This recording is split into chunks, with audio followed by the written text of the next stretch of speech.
Hello everyone and welcome to Nocturnal Horrors. My name is Sean Mazeral and we're going to do this ranking a little different. We're actually going to go in order of the films made and discuss in those terms in order to see the development of the franchise, or dare I say, lack thereof. That way we can discuss as we see them, and then at the end I'll rank them from worst to best. It just makes more sense to me to talk about the films in order than to jump around and lose cohesion and development. I'll put markers so you can see each film I discuss, and remember, these are not in-depth reviews, these are just reactions and rankings. I'm not sure I'm going to be saying anything that hasn't already been said. This is the film that makes me want to never visit Texas unless it's maybe Austin. Anywhere else, and it's Bad News Bears. When I think Texas, this is what I think of. And there's so many things here that Tobe Hooper pulls off to such a perfect degree. It's no wonder filmmakers have been trying to rip this movie off for decades, and why there's so many homages to it, and how some filmmakers spend their entire careers emulating this film. From the perfectly crafted jump scare moments, to the first sight of our beloved villain, to the annoying characters doing annoying things, to the many WTF moments, the way Hooper makes Gunnar Hansen a presence like none other, with the movement of the camera and the angle for which he's shot, not to mention the movement of the performer himself. The way the running scenes have such pace to them, to the epic opening monologue from Night Court's John Larroquette, it's the sounds and the images and the constantly squealing of man and pig and the shrieking throughout 2/3 of the film that even Stanley Kubrick would never put up with. I'm telling you, it's too many times. Every time he speaks emphatically, you're jumping and it looks funny. It's got one of the most bizarrely disturbing and creepy families of all time, having the most insane dinner of all time. The dinner sequence is just so extra. From the armrests that are actually arms, to the illuminating human head chandelier, to Grandpa practically doing a little jig as he gets a taste of blood, everything about this film is just so raw and gritty and dirty. Leatherface deserves his place as an iconic figure of the genre. It's the quintessential horror film to come out of the 70s. It seems impossible for me to not have this as the #1 film in the franchise, and it's easy to understand why so many horror fans have this as one of the genre's greatest of all time. Texas Chainsaw Massacre 2. I think this is one where your expectations can really kill this viewing experience. If moviegoers expected the same type of film as the original, I think they would be damn disappointed as all hell, and probably rightfully so. To me, it almost feels like the disappointment of seeing Blair Witch 2 Book of Shadows, expecting the same vibe, somewhat, as the original. But honestly, this film gives the horror fans so much. I don't even know where to start. Your average Joe Schmo seeing this at the AMC on a weekend would be so confused. But us lunatics now? This movie is ridiculous and over the top and filled with so many WTF moments that it's difficult not to love all of its goofiness. Now, don't get me wrong, this movie does a lot of things that I don't like. The amount of plot in Act 1 is kind of crappy. I enjoyed the plotlessness of the original and just the use of pure adrenaline and immersive insanity. This one has a lot of plot for what it is, and it takes away a lot of the beauty that is the original. The music is over the top, which is fine, but it takes away from the brilliant performances. I'd rather the music be understated so that the performances and story can shine to peak level rather than being drowned out by what sounds like a ripoff of some psycho music at times. Chop Top doesn't need to be drowned out, and I'm not totally on board with Dennis Hopper as our guy. I'm just not. I think someone could have played that character a bit different and it would have been more entertaining. He's not bad, definitely not. But he didn't really bring anything to the table for me that overly worked. And I hate that Hopper beats Leatherface in a duel of chainsaws. That's so ridiculous to me. This oaf has been using chainsaws for decades, and I feel like that sort of experience should have gotten him somewhere versus someone who's been playing around with them for less than 24 hours. Now, what did work? I don't know, how about Stretch? Caroline Williams pulled off something that simply cannot be pulled off. How you pull off that level of fear throughout the whole time and still be a complete badass of an individual is beyond me. It's easier to play over-the-top crazy like Chop Top or the old man. It ain't easy to play Stretch, and she killed it. And watching this film, it's so easy to see how many other films have been taking from it. I'm sure the critics had a field day with this one, but genre filmmakers have been swiping from this forever. And honestly, The cook's getup looks precisely like Kramer's in Problem Child. Is that an accident, or am I just making shit up? I love the Doctor Strangelove reference, throwing Rambo 3 out there and Oingo Boingo's record playing during that first brilliant opening sequence. And the sets are beyond brilliant. And Tom Savini does his thing, of course, and I don't know. This movie's a lot. When it comes down to it all, this movie is an absolute blast in all the weirdest ways. Why they chose to go this direction with the franchise? I don't know. Maybe they realized they couldn't possibly duplicate what they had done with the original and shifted. Honestly, I'm completely okay with it. This was an absolute blast of crazy. Now I need to go listen to audio commentaries and interviews about this one because I'm sure there's a lot going on here. But where does the franchise go when you're just killing everybody? Texas Chainsaw Massacre 3. When your film has the word Texas in the title, but it's shot in Cali, you know you're in trouble. I mean, I guess there are some funny one-liners in it. Talk about not giving two shits about any characters in a film, except maybe Benny. But I cared about Benny because it's Ken Foray, and we love this guy because he's in so many horror films that we love. So I'm not sure his character necessarily counts either. This movie starts out bad from the opening sequence explaining what the hell is going on, and it doesn't even explain it, and it's not ambiguous either. The movie simply doesn't have an answer. Talk about a way to confuse your audience right away. And we asked ourselves after the first sequel, where does the franchise go? Well, it seems the filmmakers didn't really know either. There's nothing worse than going into a movie completely confused about what you're reading in the first minute and trying to make any sense of it. Did I mention how dumb and uninteresting these lead characters are? Where's Stretch? I want more Stretch. There's not a lot for me to say about this film because there's really not much to it. I can't say I was disappointed by it because you know from the very beginning that it's not going to be good. This is a complete throwaway film for me. And again, I can't help but ask myself, where do we go from here? You know a Texas Chainsaw Massacre film is bad when you have nothing to say about Leatherface. He's just another character, not at all frightening in any way. He's just there. He's boring. So boring. As I said, at least there's a few good one-liners in this one. Yakety yak, don't talk back. And to be fair, we see some growth of the female protagonist from not being able to bludgeon an armadillo to bludgeoning Leatherface. So there's that, I guess. But if that's the good that I'm bringing up, that means it's a shit film. Come on. Apparently, the director got fired and then rehired. Apparently, he didn't know about the final scene that was shot until he saw the film. And it said that this film was severely hurt by the rating system and having to cut more and more and more. But you know what? I don't really care about all that. That film wasn't going to be good with a little extra gore, if you ask me. It's knock-knock time in Lubbock, and I'm back! Texas Chainsaw Massacre, The Next Generation. What an absolute abomination of a film. You got Leatherface as an absolutely pointless character in the film. You got a dude who likes to lick faces with a bunch of belly rings, a redneck who quotes famous authors for no reason, and Matthew McConaughey doing his best impression of a goddamn Paul brother at a house party. What an absolute abomination.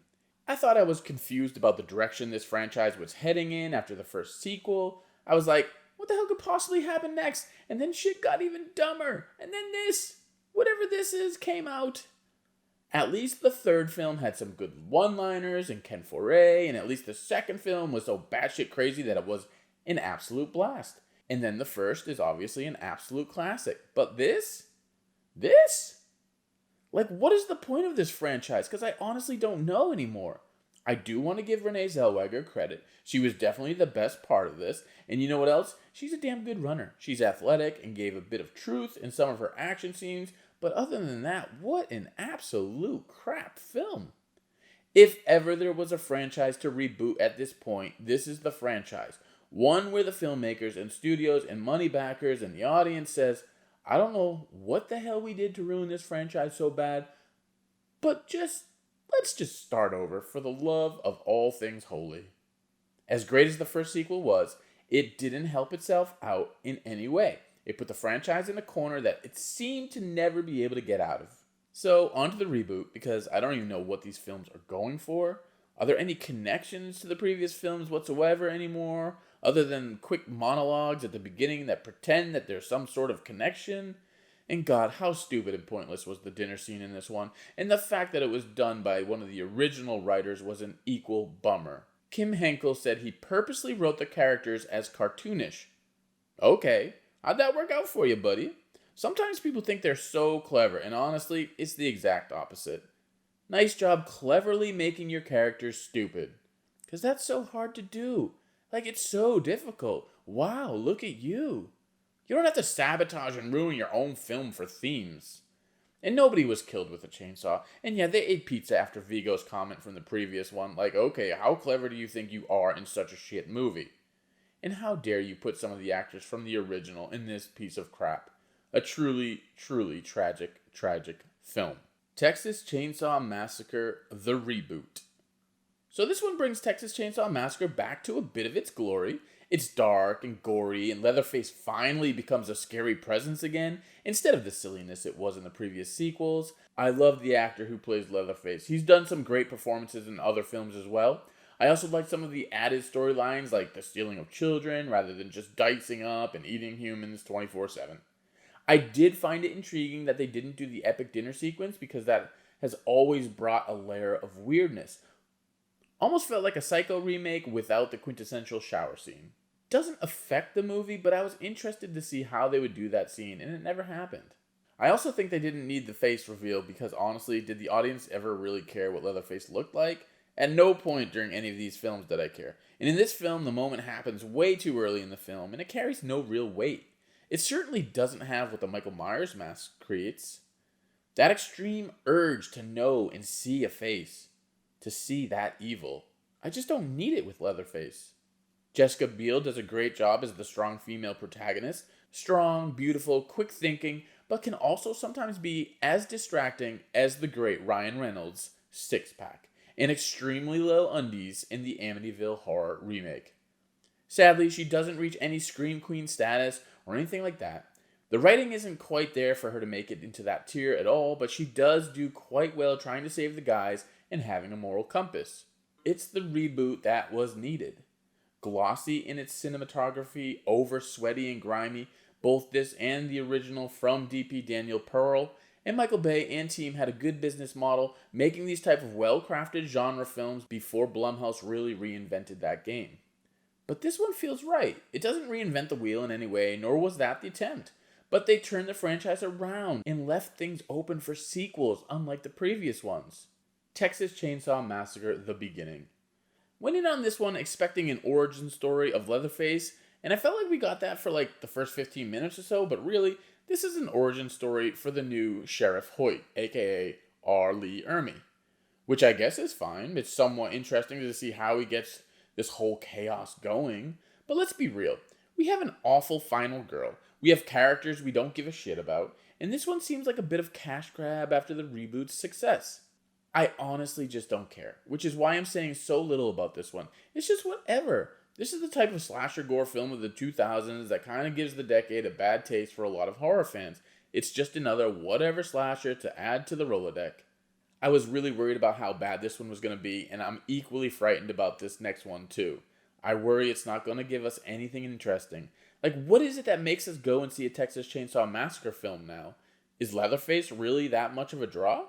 Is Texas such a screwed up state that we can't help but watch things happen there?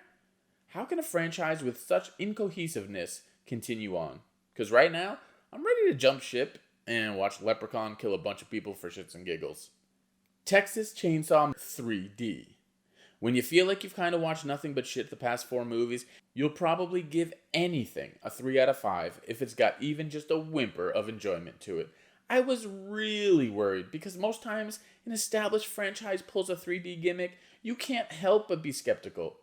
Lucky for me, this was way better than the previous 4 films. It was ridiculous, yes, and doesn't help in the grand scheme of the timeline or the people or the plot.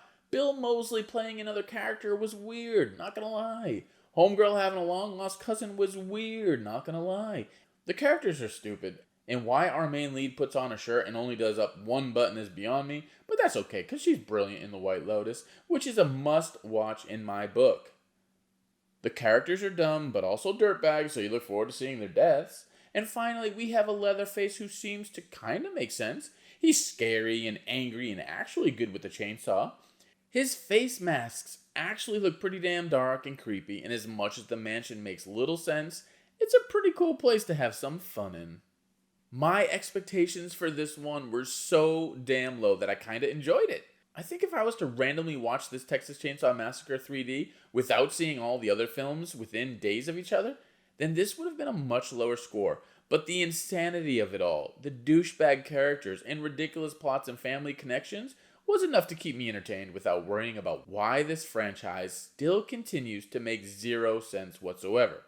Oh, and there's a post-credits scene, which is silly and fun, and I was definitely on board. One more to go. Thank goodness I am almost at the end. Leatherface. And here we are, where we have an origin story, even though we don't really understand the regular / original story, even though we already have an origin story. The problem with the first pseudo-origin story was that Leatherface was the least interesting character. Guess what? Same problem here. Yeah. Leatherface is by far the least interesting character in this one, and the whole damn movie is named after him. I mean, come on. First off, I can't take Lily Taylor seriously in anything anymore. Not because she's a bad actress, because she's not. But I'm not the biggest fan of The Conjuring, and she is synonymous with that franchise, and I'm pretty over all of that. I'd rather watch her act with Owen Wilson in The Haunting, to be perfectly honest, and I think that should say a lot about it. There's some weird-ass characters in this one, which I guess makes sense because we spend so much time in a mental institute in the film. But yeah, the necro scenes were a bit unexpected. I'm a fan of these two directors, and I enjoyed the fact that they got to be a part of an iconic franchise, even though this franchise is so utterly confused. There were some good moments in this film, though, but nothing too much to save it, or the franchise. And that's that. Overall, this franchise is an absolute cluster. And I can easily say, other than the first two films, I did not enjoy watching all of these at all. I'm glad I ripped through them though, otherwise I would have just given up. Honestly, if the original wasn't such a classic, Leatherface wouldn't even be a household name, because the entire franchise spends its time trying to destroy what the original created. Even the brilliant first sequel, which I kinda love for completely different reasons than the first one, helps destroy the genius that is the original. Now there's a new Texas Chainsaw Massacre coming out relatively soon on Netflix, and if I'm keeping it 100, I could care less about anything that resembles a chainsaw. I don't want to see it. I don't want to hear about it. I'm straight up over it. Will I see it? Yeah, probably, eventually. But this franchise sucks. I'm sorry. I wish they kept it at the original and the sequel, because those are both awesome films for the exact opposite reasons. I'm very sad that I couldn't find a way to see the film Tobe Hooper's son made. I think that would have been fantastic to witness. A curse on everyone who kept that from truly getting out. Oh, and Caroline Williams as Stretch is sensational and memorable, and the straight up best rock star in a sequel that has a ton of rock stars. And here are my rankings.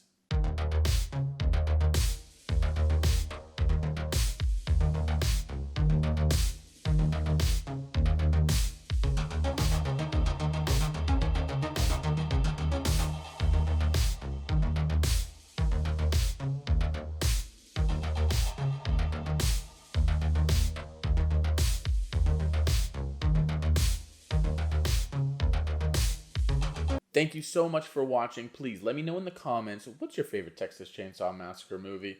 I'm going to guess it's the original, but I know there's some of you out there who gotta love the sequel more. There's gotta be at least some of you. Thank you again, and I'll see you next time.